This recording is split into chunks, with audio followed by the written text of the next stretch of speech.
Hai semua, perkenalkan, kami dari kelompok 6, mata kuliah Psikologi Orang Dewasa, akan menjelaskan tentang tugas-tugas perkembangan dewasa setengah baya. Tugas-tugas perkembangan bagi setengah baya.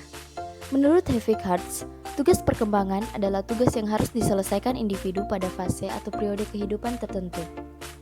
Harlock pada tahun 1981 menyebutkan tugas-tugas perkembangan ini sebagai social expectation, yang artinya setiap kelompok budaya mengharapkan anggotanya menguasai keterampilan tertentu yang penting dan memperoleh pola perilaku yang disetujui oleh berbagai usia di sepanjang rentang kehidupan. Munculnya tugas-tugas perkembangan dipengaruhi oleh 4 faktor berikut, yaitu kematangan fisik, tuntutan masyarakat secara kultural, tuntutan dan dorongan dan cita-cita individu itu sendiri, tuntutan norma agama. Keragaman penguasaan tugas-tugas perkembangan setengah baya. Masa setengah baya adalah masa yang berlangsung antara usia 40-60 tahun. Pada kalangan tertentu, pria dan wanita yang sudah menginjak usia 40 tahun ke atas sering dijuluki sebagai orang yang sedang mengalami masa pubertas kedua.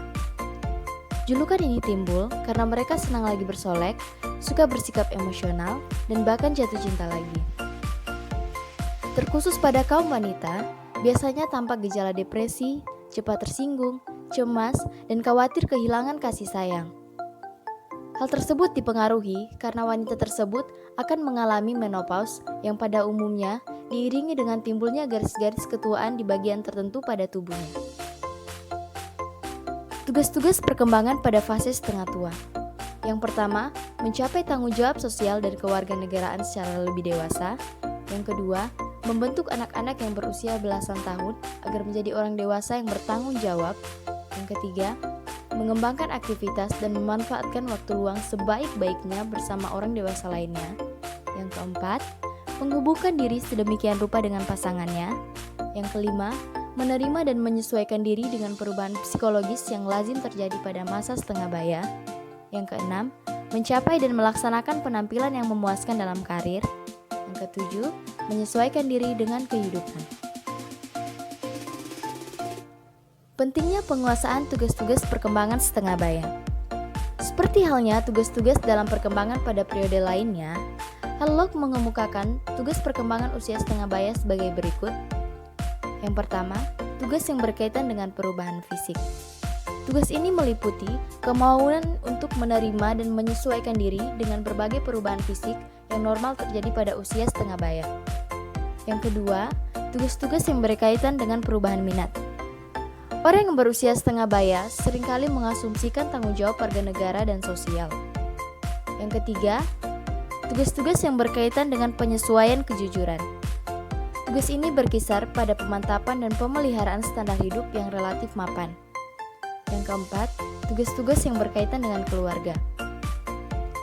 Tugas ini meliputi seseorang sebagai pasangan atau menyesuaikan diri dengan orang tua yang lanjut usia dan membantu anak remaja untuk menjadi orang dewasa yang bertanggung jawab dan bahagia. Tugas-tugas perkembangan perlu diketahui dan dipahami dengan baik oleh individu yang bersangkutan maupun oleh pihak yang berhubungan dengan perkembangan individu tersebut seperti pendidik termasuk orang tua. Dengan penguasaan tugas-tugas perkembangan setengah baya, maka individu yang bersangkutan dapat mengetahui keterampilan apa saja yang harus dikuasai dan bagaimana ia harus bertindak. Dengan demikian, kecemasan-kecemasan yang dirasakan saat memasuki usia setengah baya dapat dikontrol. Hal tersebut juga dapat memberikan motivasi bagi seseorang untuk tetap mengembangkan keterampilan ataupun kemampuan yang dimiliki sesuai dengan tahap tugas perkembangannya. Perubahan-perubahan fisik dan fisiologis setengah baya dapat dilihat dalam 5 perubahan berikut. Yang pertama, perubahan penampilan. Yang kedua, perubahan kemampuan sensoris. Yang ketiga, perubahan fungsi fisiologis. Yang keempat, perubahan kesehatan. Yang kelima, perubahan-perubahan seksual. Baiklah, sekian penjelasan dari kami. Jika ada salah dan kurang kami mohon maaf. Dan bagi teman-teman yang kurang mengerti, silakan bertanya. Terima kasih.